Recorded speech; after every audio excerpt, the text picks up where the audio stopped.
Good morning, everyone, and welcome to Some Stops Along the Way, the podcast that highlights some of the most interesting countries in the world through the lens of my work there, but also looking at their history, their culture, and their geopolitics. I'm Mark McCord, your host, and if you've been joining over the last couple of sessions, as we've been discussing Egypt, you know that we're on a new thematic area now called Islam's Fault Line. The last two episodes on Egypt, I hope you found quite interesting. Today, we're moving on to another country in North Africa, the interesting country of Tunisia. I'll always have great feelings about Tunisia. Debbie and I have traveled from the north to the south, the east, the west. We've visited most of the major cities of Tunisia. We've also been able to visit the fascinating rural environment in Tunisia as well, from the azure Mediterranean Sea to the sands of the Sahara. And it is a fascinating place to work, to live, and to visit. And hopefully, something I say on this podcast will make you want to travel to this really interesting country. So we'll get into the history, the culture, the geopolitics in just a few moments. But first, I want to share with you some of the experiences that Debbie and I had in Tunisia, just because not only were they somewhat unique, but they're some of the funniest experiences that we've had anywhere in the world. For those of you who know my wife, and most of you don't, but for those that do, you know that she is an introvert. She likes to, when we travel, she likes to be low key. She doesn't like to stand out. She loves nature. She abhors big cities, and she seeks to connect with people on a personal basis, but to do so in her own quiet and unassuming way.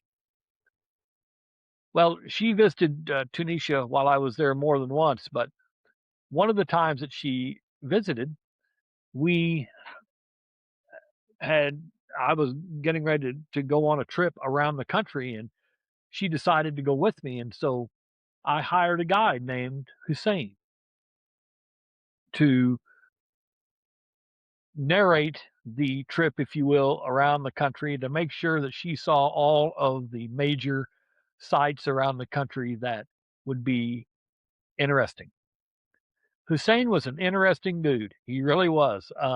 He spoke English well. He was probably in his early 50s. He knew all the history and the culture, but he had some definite peculiarities about him that stood out very quickly in this trip. One of the things that he would love to do, and he was enamored with Debbie from the beginning, but when he wanted her to pay attention to him, he would say, Debbie, Debbie, Debbie, Debbie, Debbie, Debbie, Debbie.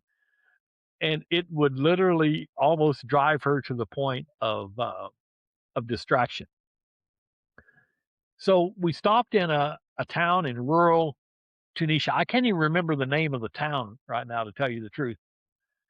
But we stopped there just on a drive from one point to another to have some tea. And so we got out of the car. I stepped into a shop and stepped out, and I couldn't find Debbie and Hussein.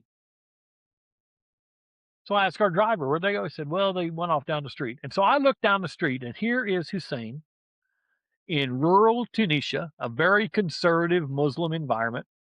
He's what I call doing a Debbie walk. He's walking Debbie right down the middle of the street, people staring, people pointing, and the opposite of what she would want, the absolute opposite. She wants to be low key, and he's making her the star of the show. Then he took her into a tea shop where there were mostly men, which he knew he shouldn't have done. And once again, made her stand out. And throughout the trip, Hussein would just do these peculiar things that would were kind of amusing to me actually, but were very irritating to Debbie.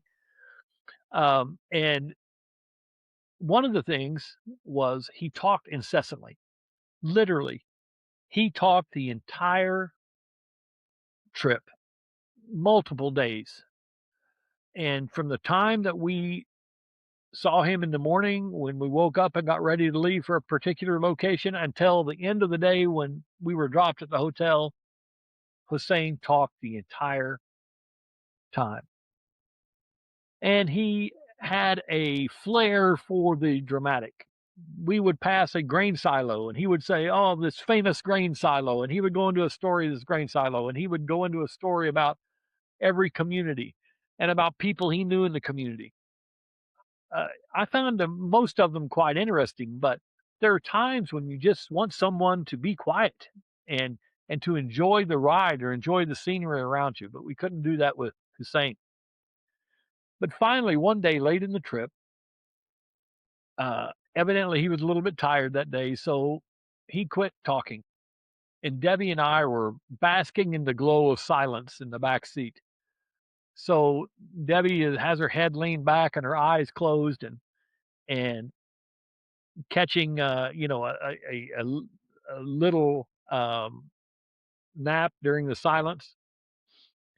And after about 15 minutes or so, Hussein looks back at me and says, "Mr. Mark, would you like to hear a brief history of Islam?" Well, I'd been dozing or something. He caught me unaware. And so before I could stop myself, I said, "Sure." And Debbie gave me the biggest side eye that you can imagine because then for the next hour, we heard the abridged history of Islam, which is fascinating, by the way, absolutely fascinating. But at that point in time, we were tired. It'd been a multiple day trip. He'd been talking the entire time. We just wanted silence.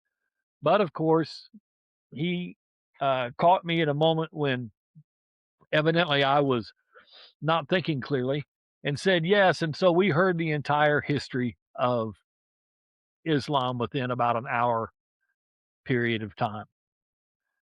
But he also took us to some amazing places in the country, just unbelievable. In the middle of the Sahara Desert, for instance, there's this town called Duz, and there it's an oasis, and there are just palm trees everywhere, millions of date palm trees in the Sahara Desert. We stayed in a hotel there that was not a good hotel. We didn't know it at the time, but it was not good. And so the next morning we coined a phrase: if you do's, you lose, because the hotel there was not someplace we ever wanted to stay again. But he took us to places like El Khef, which is an amazing uh, ancient city. He took us to the site of some World War II tank battles that were unbelievable.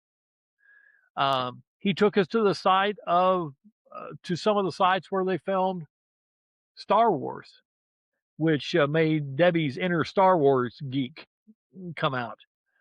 Um, it was just an amazing time of seeing this fascinating country because sometimes when you're working somewhere, you don't have you're working so hard, you don't have the opportunity always to see the country like you should. And in Tunisia, we were able to do that, and it was so wonderful. Um, we lived in while I worked there, we lived in an apartment near the lake in this area of Tunisia, of Tunis, the capital, called Burj Dulak, and that area was beautiful in itself. But we also, on subsequent trips, stayed in the ancient Medina, which is one of the most fascinating places I have ever been. Really an amazing place. And you know, my Tunisian colleagues there, when I began working there, they all had a joke that on Friday afternoon, as soon as work was over, I was headed out of Tunis to a coastal town called Sidi Bou Said. If you've ever been to Santorini uh, in Europe, you know that it's this blue and white motif, and of course Santorini is a wonderful place, but it's overcome with tourists.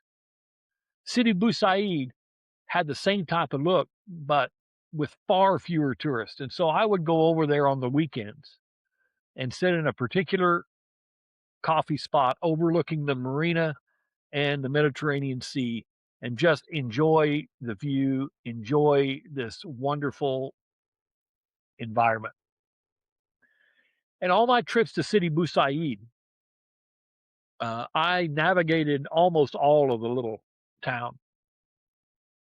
But every time I would go there, I would walk down a particular street, which was near the center, and it was a somewhat nondescript street that on one side had villas and on another side had a long white wall with a blue door. And the doors in Sidi Bou Said and throughout Tunisia are made out of wood. They're mostly bright colored. They're very old, gorgeous doors. But this one led obviously into a garden because there were bougainvillea and other beautiful flowers that grew up over the wall. And this was such a gorgeous, gorgeous place. And I will post a picture that I took of that particular street on the podcast site so that you can see it if you'd like. And I'll put the link in the comments. But I would walk by there every time I went to Sidi Bou Said in different seasons. But one time in June, I was walking by and all these flowers are in bloom. And I can tell that the garden on the other side of this wall is likely very, very beautiful. But of course, it's a private residence. And so I can't just walk in. And so I walked up and down that street 3 or 4 times within a few minutes. And I finally decided I'm doing it. I'm doing it. I'm knocking on that door to see what happens. And so I did. I walked up to the door. I knock. Nothing happens. I knock again. Nothing happens. I get ready to knock a third time and the door opens.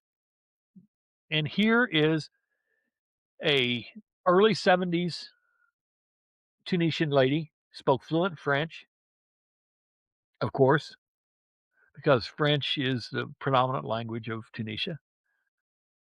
And she speaks to me in French. Well, I don't know much French, but I do know when someone is greeting me. And so I said in English, "Excuse me, ma'am, I'm very sorry. I don't mean to bother you, but I've walked down the street so many times and seen this door and the beautiful flowers, and I just had to knock on the door to see what was behind it." And she looks at me, and I realize that she understands English then, and she smiles and said, "Come in." And so I walked through this door into a garden that was everything that I thought it would be. This place was beautiful. The date palms and the flowers. This was an unbelievably beautiful garden around a very stately villa.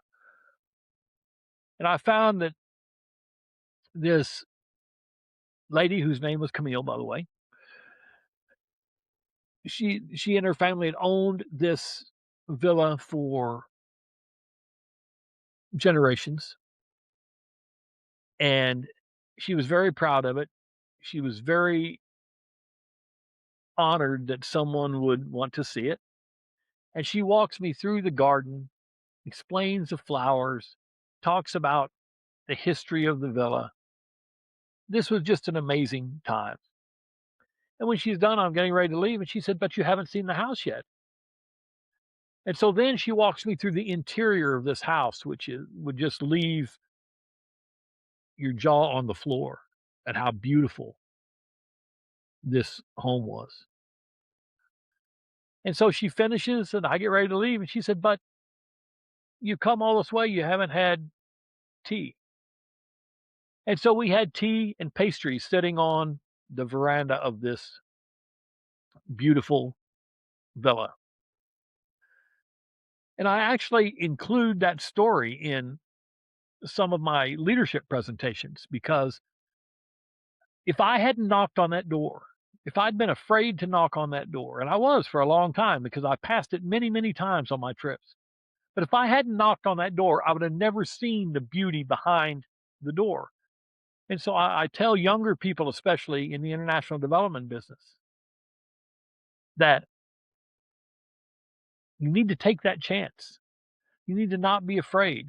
What you're looking for, everything you're looking for, may be just on the other side of the door that you're afraid to knock on. Well, I'm glad I knocked on that door because what I found was absolutely out of this world. When I went to Sidi Bou Said, I would typically stop at the American Cemetery. It was closed on Saturday, so if I went on Friday and it was still open, I would go to the American Cemetery in North Africa, where many of our soldiers who were killed in World War II in North Africa are laid to rest. And again, I'll put a picture of this on the site so you can see it, but this is a beautiful, beautiful place. And it's a site of one of the pictures that that was taken of me that I am very proud of, but it's one that I don't post very much because it almost seems self-serving, but it was totally accidental that the picture was taken. My driver was there, and I had given him my phone because it was on an external charger, and rather than walk around through the cemetery with it, I just handed it to my driver, and I began walking through these rows of white crosses at the beautiful American cemetery of North Africa. In Carthage, by the way, not Carthage, as Westerners tend to say. It's pronounced Carthage, and we'll get to more of the history of Carthage a little bit later on. But I'm walking through the cemetery, and I come to a white cross that has a golden star on it, and that means that the person won the Medal of Honor. And I see the name on it, and I realize it's a name that I know, not because I knew the person, but because I'd done some research about the American campaigns in North Africa, so I knew the name Nicholas Menou. Nicholas Menou was a Ukrainian who immigrated to the United States, fought for the United States in World War II, and was killed in action in Tunisia. But before he was killed, um, the story of his heroism is legendary. He saved many, many other soldiers through his actions on the battlefield. And so I saw this white cross that said Nicholas Menou, and there was a it had rained, and there was some dirt on one of the arms of the cross. And so I leaned down to wipe the dirt away, and I had my hand up here doing that, and the driver took my photo. And so here I am in my business suit because I just left work in Tunis, a few kilometers away.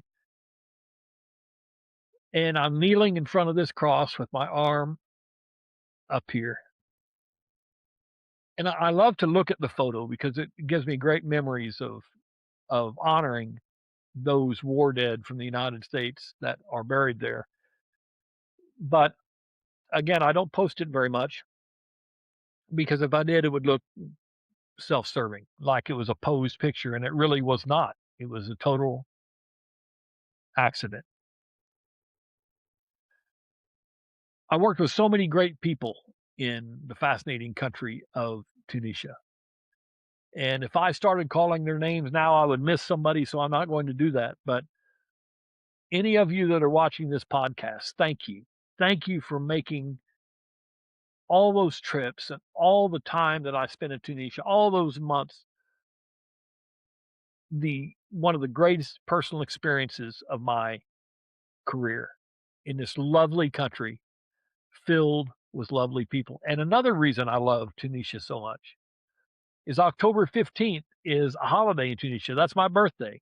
So when I was there on my birthday, everyone was celebrating, and I would joke that they were celebrating my birthday. They weren't. They were celebrating their own holiday, but it was always fun to go to Tunisia on my birthday because uh, we were off work and really could celebrate it in style.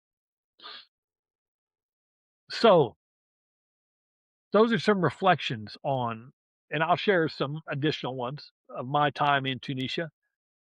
But I really want to help you understand this country a little bit better. Because you see, Tunisia's story begins long before the Arab world even existed, with Carthage, as I referred to a moment ago. Carthage was one of the greatest powers of the ancient Mediterranean. It was founded by Phoenician traders around 814 BC. Carthage was a maritime empire.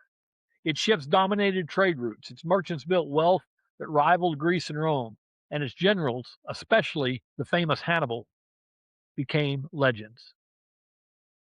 But Carthage fell in 146 BC after the Third Punic War. Rome razed the city. They burned it to the ground, salted the earth, or so the story goes, and rebuilt it as a Roman capital. Under Rome, Tunisia became a breadbasket of the empire. Olive oil, grain, and trade flourished. Cities like Carthage, Duga, and El Jem still hold some of the best preserved Roman ruins in the world, and I'm very pleased to say that Debbie and I have visited all of those sites. After Rome came the Vandals, then the Byzantines, and finally in the 7th century, the Arab Muslim conquest. After that time, Tunisia became part of the Islamic world, but with a distinct identity shaped by its Berber roots, its Mediterranean geography, and its centuries of empire. I could spend 3 or 4 different episodes talking about the extensive history of Tunisia, about Carthage, about Hannibal. But for our purposes, and what Some Stops Along the Way podcast is really about, is to try to tie the history, culture, and geopolitics together. And so to really understand Tunisia, you have to understand modern day Tunisia. Now we know that obviously Tunisia is a Muslim country and was since the 7th century. But who are some of the people who shaped this country? Well, the first and foremost, modern Tunisia was shaped by its first president, Habib Bourguiba. To understand the modern country of Tunisia today, you have to understand Bourguiba, the man Tunisians still call Al-Muhaid al-Akbar, the supreme fighter. You see, Bourguiba wasn't just a politician, he was a nation builder, a visionary, and like many visionaries, a man with strengths and flaws that were inseparable. In the episode on Egypt, we talked about Gamal Abdel Nasser. Nasser was a visionary as well, and a man who had distinctive strengths and distinctive flaws. Well, Bourguiba was cut a little bit out of that same cloth. He was born in 1903 in Monastir and grew up under French colonial rule. He studied law in Paris, and during that time he absorbed European political thought. And he returned to Tunisia determined to modernize the country and free it from colonial control. He founded the Neo-Destour Party in 1934, a movement that blended nationalism, secularism, and a belief in gradual strategic resistance rather than violent confrontation. Bourguiba spent years in and out of prison, but his popularity and his legend only grew. When Tunisia gained independence in 1956, Bourguiba became the prime minister and then later the president. He moved fast. He pushed through sweeping reforms. Some of those reforms were the Code of Personal Status, which banned polygamy, expanded women's rights, and became one of the most progressive family laws in the Arab world. He passed a law on secular education modeled on the French system. He led the charge for state-led modernization, including infrastructure, healthcare, and literacy campaigns. And first and foremost, he developed a strong national identity that was rooted in Tunisian exceptionalism rather than pan-Arabism. You see, Bourguiba believed that Tunisia needed to break from what he saw as traditional constraints to join the modern world. He said famously, "We must catch up with history." But modernization came with a price, and in Bourguiba's case, the price was high. Bourguiba centralized power. He weakened political opposition. He cultivated a personality cult. And as he aged, his rule became increasingly authoritarian and erratic. That's the interesting thing about Bourguiba and about many of the leaders in the Arab world and even in sub-Saharan Africa. They started with a great vision, and they started with altruistic motives. But in the course of fulfilling their vision, they had to take shortcuts. They had to do some things maybe that they wouldn't have had the proclivity to do, but it was necessary, such as squash political opposition and surround himself with people or themselves with people who are basically sycophants that agree with everything they say and do whatever they say. Bourguiba was like this. So for all of the good that Bourguiba did, you also have to look at what he left behind, which was an authoritarian, corrupt society. By the mid-1980s, Tunisia was struggling economically. Bourguiba's health was failing, and his decisions became more and more unpredictable. And that's when his prime minister, Zine El Abidine Ben Ali, made his move. Ben Ali is a name that's almost taken on mythic proportions now. The joke in Tunisia is that Ben Ali created a police state with palm trees. But he took power on November 7th, 1987, when he declared Bourguiba medically unfit to rule. It was basically a bloodless coup, what the Tunisians still call the medical coup. At first, Ben Ali promised political pluralism, human rights, and a break from authoritarianism, which was very popular with the Tunisian people. But within a few years, Tunisia had become one of the most tightly controlled police states in the Arab world. Ben Ali's Tunisia looked stable from the outside. As tourism boomed, foreign investment flowed, the economy grew steadily. It was praised as a model by Western governments.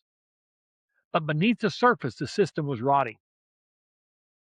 Ben Ali built a security apparatus that included tens of thousands of informants, pervasive surveillance, torture in prison, censorship in media, and rigged elections. His wife's family, the Trabelsis, became notorious for corruption. They controlled businesses, real estate, banks, even smuggling networks. The Tunisians joked that nothing moved in the country unless a Trabelsi got a cut. Economically, coastal cities like Tunis, Sousse, and Sfax prospered, but the interior, places like Kasserine, which was a site of a very famous World War II tank battle, Gafsa, Sidi Bouzid, remained poor and neglected. Unemployment soared, especially among educated youth. Tunisia, over the Bourguiba years, from the time that he overthrew Bourguiba in 1987 until 2011, when he was overthrown, was a pressure cooker. And in December 2010, that pressure cooker exploded. It's called Arab Spring. Arab Spring had ripple effects throughout the Arab world, especially in North Africa, but it started in Tunisia when Mohammed Bouazizi set himself on fire. Bouazizi wasn't protesting a single humiliation. He was protesting decades of inequality, the gap between Bourguiba's modernist promises and Ben Ali's suffocating police state. The revolution wasn't just anti-Ben Ali. It was anti-corruption. It was anti-repression. It was anti-hopelessness. It was a demand for dignity. Karama is a word that became the rallying cry of Arab Spring. Give us dignity. Tunisia is nestled in between Egypt, Syria, and other countries that were very authoritarian. And so the ripple effect that Arab Spring had began to expand out from Tunisia, but it started with this one man. And that act of self-immolation, setting himself on fire, galvanized especially the youth in Tunisia. And they took to the streets and they began to push back against the authoritarian regime. And this led ultimately to Ben Ali's overthrow. He fled the country with, depending on who you believe, some say tens of millions of dollars and other riches with his family, and fled to Saudi Arabia, where he was given asylum. After Ben Ali fled, and by the way, once he fled, the protesters immediately broke through the walls of his palace, went in, and Ben Ali left in such a hurry that he left really most everything behind. There were even, they say, toothbrushes still in their holders in the bathrooms when the protesters broke in. A lot of things were stolen, but the government secured the site and auctioned a lot of Ben Ali's riches, which were ill-gotten gains, basically. Dozens and dozens of automobiles, furnishings, jewelry. He was living literally in the lap of luxury while running one of the biggest police states and one of the biggest criminal organizations in North Africa. Once he fled, people cheered. But of course, then you have to figure out how to govern the country. And the transitional period in Tunisia was messy. But at the same time, it was also remarkable. In 2011, elections brought Ennahda to power, a modern Islamist party that had been banned under Ben Ali. Many feared Tunisia would follow the path of Egypt or Algeria. But Ennahda surprised observers by compromising, sharing power, and eventually stepping aside voluntarily during the political crisis of 2013. Now, this was the period just right after Ben Ali's deposition that I was I began working in Tunisia. And so this is a period that I know, a period of their history that I know very well.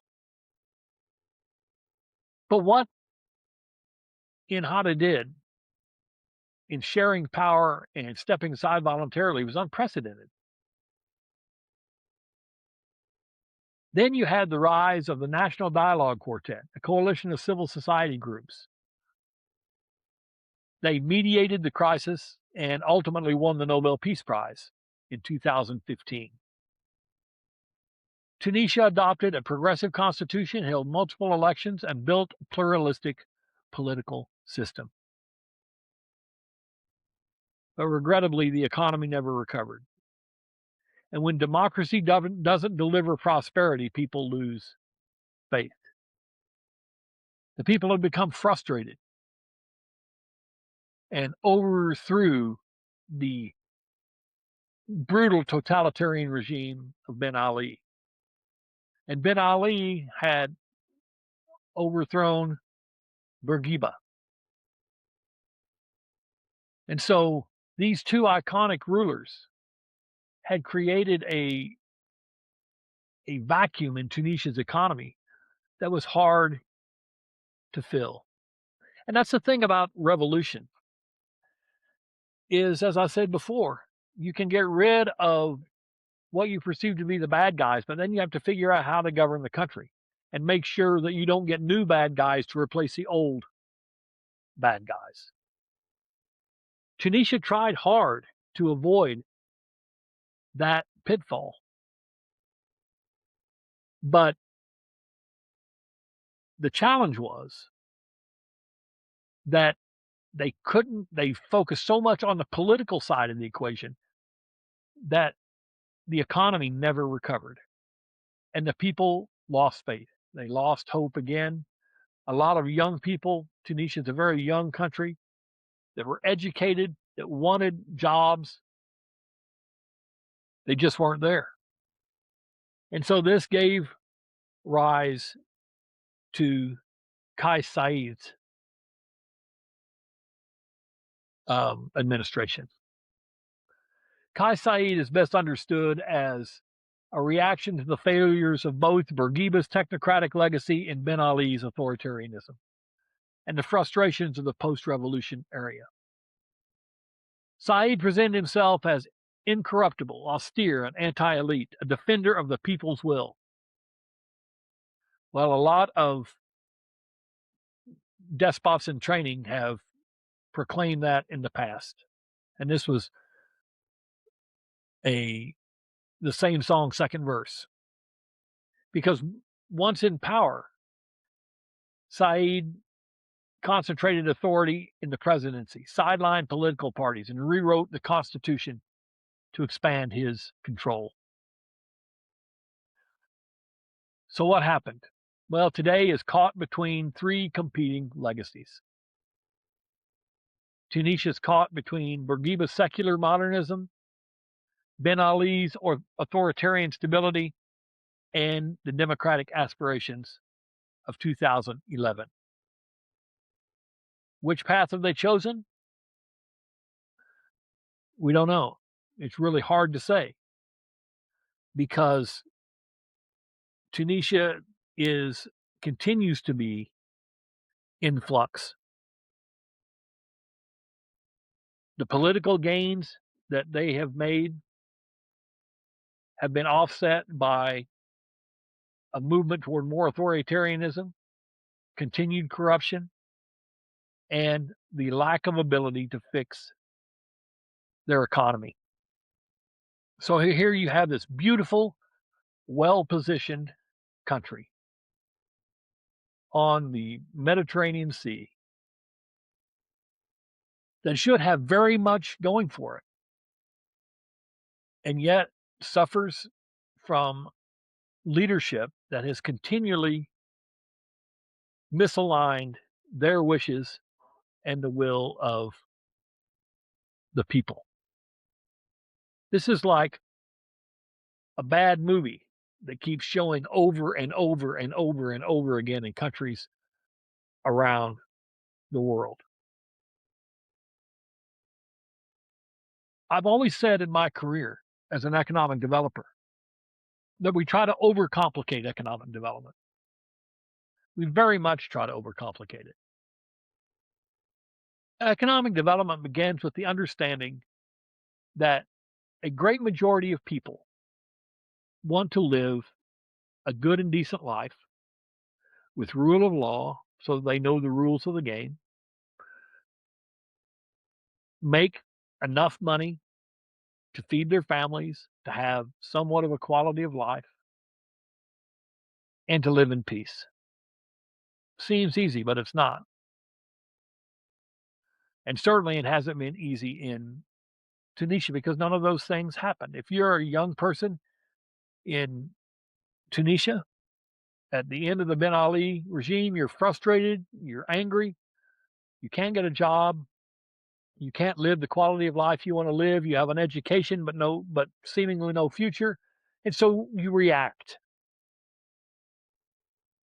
When this man lit himself on fire in protest to what was going on in the country, and everyone rallied behind him, it seemed like a seminal time to change the course of history in Tunisia. And yet they found themselves back with largely the same cast of characters in the same or worse economic situation than they were in before. Now, I am in no way condoning either Bourguiba's corruption or Ben Ali's corruption and combined with authoritarianism. I'm in no way defending them. It's indefensible. But what I'm saying is that the challenge is not to just change the leader, but to change the course of the country. If you just change leaders and get someone either the same, worse, or marginally better than what you had, you don't really change anything in the long term. And so you end up back in the same situation that Tunisia has continued to find itself in. The youth are still frustrated in Tunisia today. They still lack the opportunities they want to have. Will they go back in the streets again and cause a change in government? It's anyone's guess. But if they do, it's critical that there be someone to step in and address the issues, especially the economic issues that are important. It's always about the economy. That's what perplexes me more about governments around the world than anything else. They think it's about politics. It's not. It's always about the economy. Make sure there's economic growth. Make sure people are working. Make sure they have a good quality of life. That's what creates stability. But politicians get it wrong over and over again. And the Tunisian politicians, especially those post Ben Ali, have continued to get it wrong. The very people that the youth movement thought was going to save the country, was going to change the course of the country, was going to provide the economic growth that they wanted, have largely failed. And they failed in a pretty spectacular way. Because once again, it all became about politics and power and control. The way to build an economy is to give up as much control as possible and let the economy grow organically. Establish the rules of the game, establish the basic laws that govern economic growth, and then let it grow. But to do that, you have to give up control. You have to give up knowing for sure that your party can maintain a grip on power. You have to put power in the hands of the people. And politicians, I don't care where they are in the world, are reluctant to do that. And certainly that's been the case in Tunisia. Is it hopeless? No. This is a fascinating country. It has so much potential. I love Tunisia so much. I love the people so much. And that's why my hope is that they will be able to address these issues, turn the corner economically, create stability, allow the people to breathe and maneuver and earn the kind of incomes that they need to earn to take care of their families. And then highlight not only that growth, but their beautiful country to the whole world. If someone told me right now you can go any place else in the world, but you have to leave today, Tunisia would definitely be up at the top of the list. I don't know that I would go there first, but I can tell you it would be up at the top of the list because I love the place so much. And Debbie and I have such good feelings about the country and the people. Hope you've been interested in this overview of Tunisia. We're going to start another country next time, and I hope you'll be here to explore it with me. My name's Mark McCord. This is the Some Stops Along the Way podcast. We'll see you next Monday.